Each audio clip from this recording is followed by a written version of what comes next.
نعمت اور کفران نعمت میں فرق کیا ہے، اور وہ کیا ہے کہ بندہ کب اللہ رب العزت کی نعمتوں پر شاکر ہوتا ہے اور کب وہ اللہ رب العزت کی عطا کردہ نعمتوں سے کفر اختیار کر لیتا ہے، منکر ہو جاتا ہے اور کفران نعمت کا مرتکب ہو جاتا ہے۔ یہ آیت کریمہ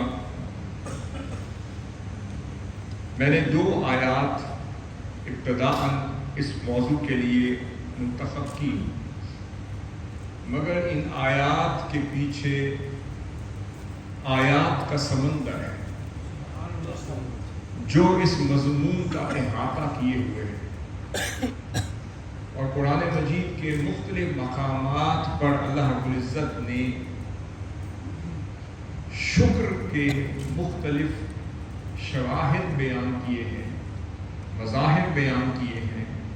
ان کی کیفیات بیان کی ہیں، اور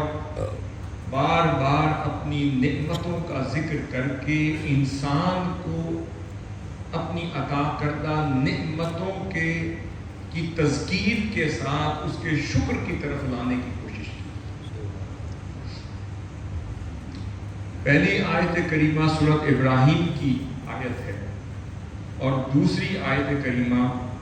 یہ سورۃ النحل کی آیت نمبر 18 ہے۔ جب ہم سورۃ النحل کی اس آیت کو لیتے ہیں، اس میں اللہ رب العزت نے پہلی آیت کا ترجمہ یہ ہے کہ لَإِن شَكَرْتُمْ لَأَزِيدَنَّكُمْ، کہ اے میرے بندے اگر تم شکر ادا کرو گے تو میں تم پر نعمتوں میں ضرور اضافہ کروں گا۔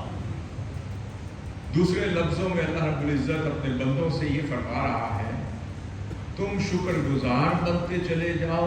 میں نعمتوں میں اضافہ کرتا جاؤں۔ تم میرے حضور جھکتے چلے جاؤ، میں اپنی رحمتوں، برکتوں، عنایات اور لطف و کرم کے دروازے کھولتا جاؤں۔ پھر فرمایا وَلَئِن كَفَرْتُمْ، اس کا برعکس کیا ہے؟ اگر تم میری نعمتوں کا کفران کر بیٹھو، ان سے انکار کر بیٹھو، دوسرے لفظوں میں غلطی سے ان نعمتوں کا رخ میری طرف کرنے کی بجائے اپنی طرف کر بیٹھو، اس میں اپنے آپ کو اس کا مسبب اور مسبب سمجھ بیٹھو کہ شاید میری وجہ سے یہ ریل پھیل ہے، یہ برکتیں ہیں، یہ خیر ہے، یہ دروازے کھل گئے ہیں، یہ رزق ہے، کشادگی کے دروازے ایسے کھلے ہیں کہ بند ہونے کا نام نہیں لے رہے۔ تو فرمایا وَلَئِن كَفَرْتُمْ، اگر تم کسی وجہ سے کفر کر بیٹھو تو سمجھ لو ان عذابی لشدید، میرا عذاب بہت شدید ہے، یقیناً بڑا سخت ہے جو تم اس کو سنبھالنے کے متحمل نہ ہو سکو گے۔ پھر یہ جو میں نے آیت لی سورۃ النحل کی، یہ بہت طویل مقام ہے، ہم اس کے چند گوشے لیں گے اور پھر نعمت کے مضمون کو سمجھنے کی کوشش کریں گے کہ نعمت کیا ہے اور نعمت کی تعریف کیا ہے۔ پہلے اللہ رب العزت نے سورۃ النحل کی اس آیت کا مفہوم سمجھ لیں جو فرمایا اعوذ باللہ من الشیطان الرجیم وَإِن تَعُدُّوا نِعْمَتَ اللَّهِ، اگر تم اللہ کی نعمتوں کو شمار کرو، فرمایا لا تحصوها، بندو تم کبھی بھی اللہ رب العزت کی نعمتوں کو شمار نہیں کر سکتے، ان کا احاطہ نہیں کر سکتے۔ اگر گننے لگو کہ اللہ رب العزت کی نعمتوں کو میں آج گننا شروع ہو جاؤں تو گنتی ختم ہو سکتی ہے، نعمتوں کا احاطہ نہیں ہو سکتا۔ پھر فرمایا ان اللہ لغفور رحیم، میں بے شک اللہ بڑا بخشنے والا اور نہایت مہربان ہے۔ اب ذرا اس آیت کے پیچھے سورۃ النحل کی نمبر 3 سے اس مضمون کو ہم سمجھنے کی کوشش کرتے ہیں کہ اللہ رب العزت نے کیا فرمایا. اور یہ آیت نمبر سورۃ النحل کی کون سی ہے؟ آیت نمبر 18 ہے، جس میں اللہ رب العزت نے فرمایا میری ان نعمتوں کا تو تم احاطہ کرنا چاہو، گننا چاہو تو تم ان کا احاطہ نہیں کر سکتے. اب سوال یہ پیدا ہوتا ہے مولا وہ تیری کون کون سی نعمتیں ہیں کہ اگر ہم ان کا احاطہ کرنا شروع بھی کر دیں تو ہم ان کا شمار نہیں کر سکتے، ان کو کیلکولیٹ نہیں کر سکتے، ان کو کمپریہینڈ نہیں کر سکتے، انہیں اینالائز نہیں کر سکتے، انہیں ریئلائز نہیں کر سکتے، انہیں ویژولائز نہیں کر سکتے. تو مولا وہ تیری نعمتیں کون سی؟ اب اللہ رب العزت کی ایک شان ہے،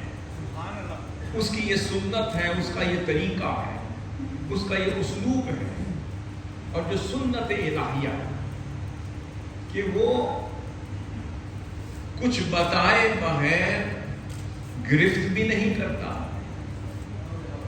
اور عطا کیے بغیر پھر سختی بھی نہیں لاتا. پہلے عطا کرتا ہے، پہلے نعمتیں عطا کرتا ہے، پھر بندے کو ہدایت عطا کرتا ہے، پھر ہدایت کے لیے تذکیر کا کے اسباب پیدا کرتا ہے، پھر اسے بار بار اپنا پیغام بھیجتا ہے، مختلف طریقوں سے اسے واپس اپنے اس بھولے ہوئے سبق کی طرف لاتا ہے. اور جب بندہ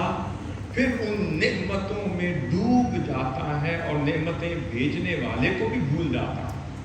تو پھر اللہ رب العزت پھر اسے عیش و عشرت میں چھوڑ دیتا ہے، عیش و عشرت میں چھوڑ دیتا ہے تاکہ پھر وہ خدا کو اور بھولتا چلا جائے، دنیا کی عیش اور عشرت میں اتنا ڈوبتا چلا جاتا ہے کہ آخر کار وہ سارے دروازہ رحمت اپنے اوپر بند کر دیتا ہے. اب اللہ